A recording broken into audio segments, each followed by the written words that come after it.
This is a SimFly.EU review for the Flight 1 software Real Air Supermarine Spitfire. It comes in the Mark 9 and Mark 14 variants with various subclasses such as clipped wing, contra-rotating props, etc.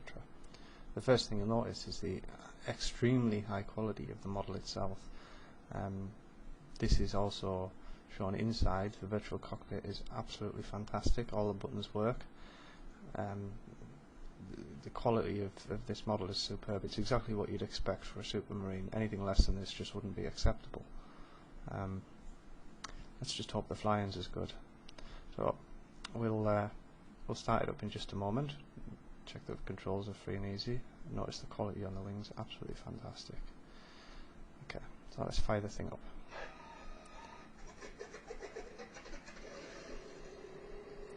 First thing you notice there is that the sound effects were very good. You could hear the exhaust blow. You can still hear it there actually. It's not a standard FSX sound effect, that's for sure. Let's just hope it sounds as nice when it's throttled up.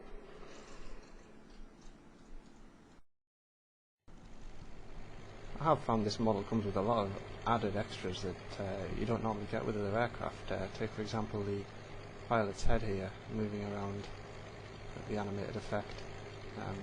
It does give a greater sense of realism when you're looking at the external view, although I tend to fly internally. And speaking of that, let's get to the actual flying.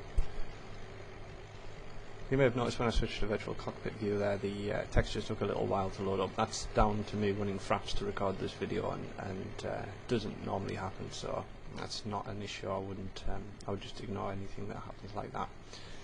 This is the Mark 9 Spitfire. The Mark 9 had the Merlin engine, Rolls-Royce Merlin, very nice engine.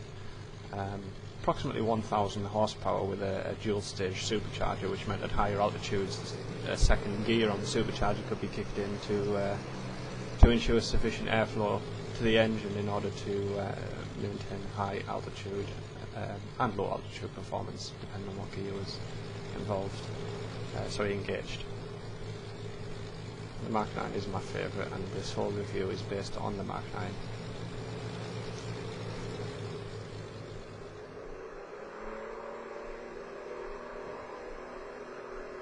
And notice the engine sounds are not quite as realistic as I would expect from the inside of it, but knowing the constraints with FSX, it's probably as good as it's going to get. But there's a gear up, and we'll throttle back to maintain approximately 190 miles per hour on our indicated airspeed, which is about there. You'll notice the scenery that I have here is not standard FSX scenery. This is the VFR scenery pack for the north of England, released by Horizon Simulations. Looks a bit blurry at the moment, but my computer is under a lot of stress with recording this video at such high resolution. This review is available in high definition 720p and low definition for web streaming. The high definition I would definitely recommend if you're going to or thinking about purchasing this aircraft, so that you can get a good idea of its quality, because it's near enough what you would expect to see on FSX itself. Now, not being incredibly lucky, I've never actually had the opportunity to fly in a Spitfire, but I have attended many air shows and private demonstrations with Spitfires, and one of the things that always gets me is the sound of them when they pass. So the first thing I want to do here is test the sound. So just listen to this while I shut up as it passes, and the sound effect it uses.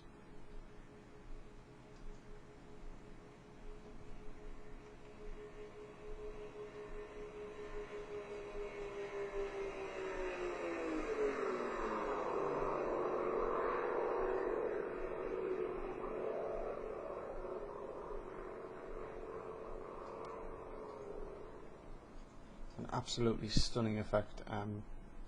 Very well merged into the standard FSX sound. That sound effect there was obviously not generated live from FSX. It's a recording that's cued to play at a particular moment. But as you can hear, it's absolutely stunning, and certainly adds to the realism, especially if you're flying like this, or if you're flying in a multiplayer environment like on SimFly's flight server, other players with the same model will be able to hear that effect, and so it's going to certainly increase the realism for multiplayer flying and whilst flying on your own. In terms of flight characteristics, so far in this flight it's behaved exactly as I expected it to. The controls are very responsive. The controls are also intuitive to use throughout the aircraft, which is not so much the model design, but the actual Spitfire, since that's what it's based on. But it's very easy to trim. I'm just trying to trim the aircraft for level flight here. The gauges all seem to work. It doesn't look like there's any duff gauges in here. In fact, I don't think there are any duff gauges in here, and every control that you see you're able to manipulate. For example, the trim control for the elevator there, I can adjust that extremely easy. Switches, as you see there, switched on and off. Obviously my mouse cursor is not being shown, and that's what I was using to manipulate that. Excellent aircraft. External view, look at it, isn't that perfect? Wonderful.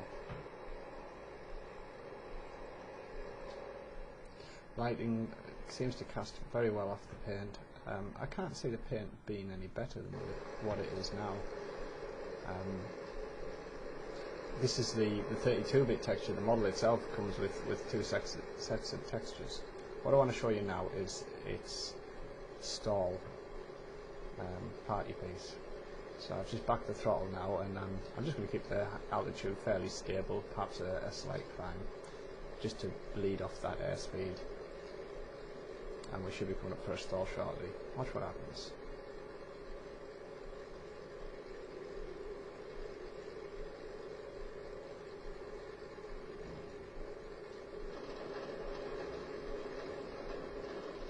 Notice the shaking effect and the sound effect of the airframe judder as it stalls.